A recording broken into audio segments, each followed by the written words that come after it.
cdsc clearing हाउसले जुन मेरोसेयरको application बेटा version निकाल्ने भन्ने समाचार आइरहेको थियो। यो बुधबार पब्लिस हुन्छ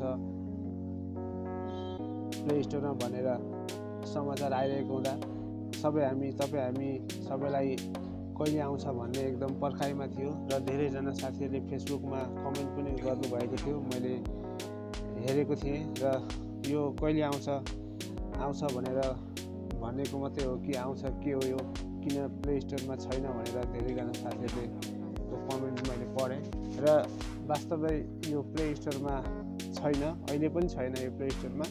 र तपाईँलाई म प्ले स्टोर ओपन गरेर देखाउँछु। यहाँ तपाईँले मेरोसेयर cdsc भनेर टाइप गर्नुहोस्।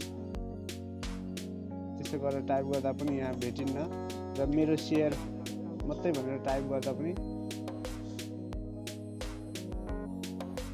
यहाँ भेटिन्न। मेरोसेयर बेटा भनेर टाइप गर्नुहोस् र पनि भेटिन्न। मैले पनि धेरै ट्राई गरिसकेँ। यहाँ देख्न सक्नुहुन्छ यो एप्लिकेसन छैन। र आज म तपाईँलाई यो एप्लिकेसन कसरी डाउनलोड गर्ने र यो एप्लिकेसनमा के फिचरहरू थपिएका रहेछन्, के रहेछ त भनेर म तपाईँलाई आज देखाउने छु।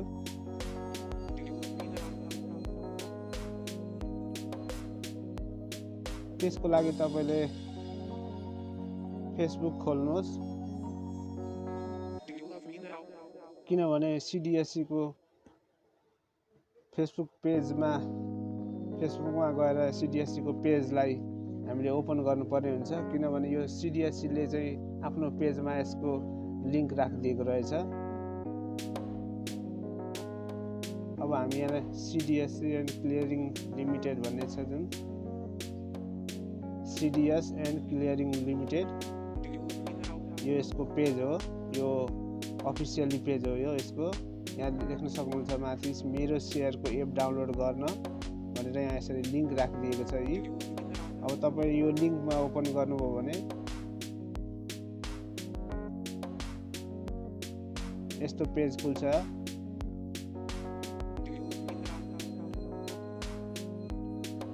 यहाँ देख्न सक्नुहुन्छ मेरोसेयर एप डाउनलोड गर्न भनेर यहाँ यसरी लिङ्क राखिदिएको छ।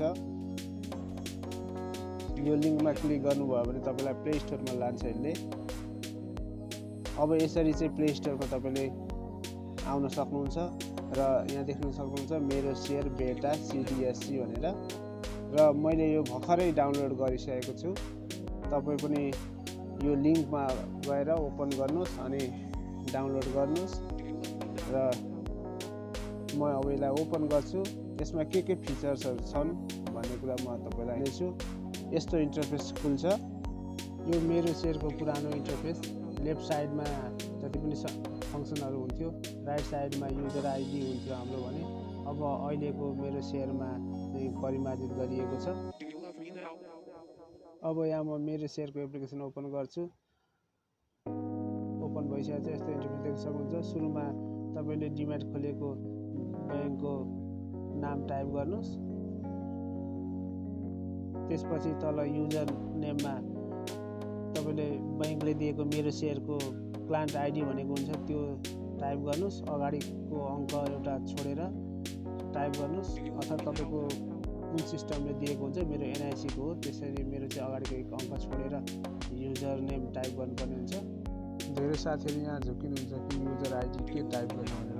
युजर नेममा तपाईँको क्लायन्ट आइडी भनेको छ दिएको हुन्छ, त्यही टाइप गर्ने हो। अब यहाँ तल आफ्नो पासवर्ड टाइप गर्नुहोस्। अब तपाईँको मेरोसेयरको एप्लिकेसनबाट हामीले लगइन गरिसकेका छौँ र यहाँ देख्न सक्नुहुन्छ ड्यासबोर्ड खुलिसकेको छ। यहाँ तीनटा धर्कमा क्लिक गरौँ। अहिलेको मेरोसेयरले चाहिँ अपडेट गरेको रहेछ नयाँ तरिकाले। तपाईँको एक साइडमै यही लेफ्ट साइडमा आउने रहेछ तपाईँको आफ्नो आइडी, माथि नाम, नम्बर, तपाईँको अकाउन्ट, DPID सबै यसरी देखाउँदैछ सिरियल्ली। पहिलाकोमा चाहिँ राइट साइडमा थियो। यहाँ माथि देख्न सक्नुहुन्छ फर्स्टमा डिटेल, माई डिटेलमा क्लिक गरौँ। के रहेछ हेरौँ। तपाईँको आफ्नो डिटेल हेर्न सक्नुहुन्छ। तपाईँको DPID कहाँको, एड्रेस सबै। यहाँ ब्याक गरौँ। त्यसपछि माई सेयरमा क्लिक गर्नुहोस्। त्यसपछि तपाईँको सेयरहरू के छ, तपाईँको नाममा भएको सेयरहरू हेर्न सक्नुहुन्छ। ब्याक गरौँ। त्यस पछाडि माई ट्रान्जेक्सन हिस्ट्रीमा क्लिक गर्नुहोस्। तपाईँले गरेको ट्रान्जेक्सन के छ भने देख्न सक्नुहुन्छ। मैले यहाँ केही गरेको छैन। अब माई पोर्टफोलियो हेर्न सक्नुहुन्छ। तपाईँको सेयरहरू कति छन्, के छ, तपाईँले यहाँ लिस्ट हेर्न सक्नुहुन्छ। तपाईँको सेयरको मूल्य भ्यालु हेर्न सक्नुहुन्छ पोर्टफोलियोमा। त्यस पछाडि छ माई ट्रेडेज सेयर डिटेल भनेको छ। यो के छ यसमा my bank request, my purchase source भनेर रहेछ। त्यस पछाडि यसमा हेरौँ के रहेछ, माई बैंक डिटेल, आफ्नो बैंकको डिटेल देखाउने रहेछ। त्यस पछाडि माई पर्चेस सोर्स भनेको छ। पर्चेस सोर्समा के छ त,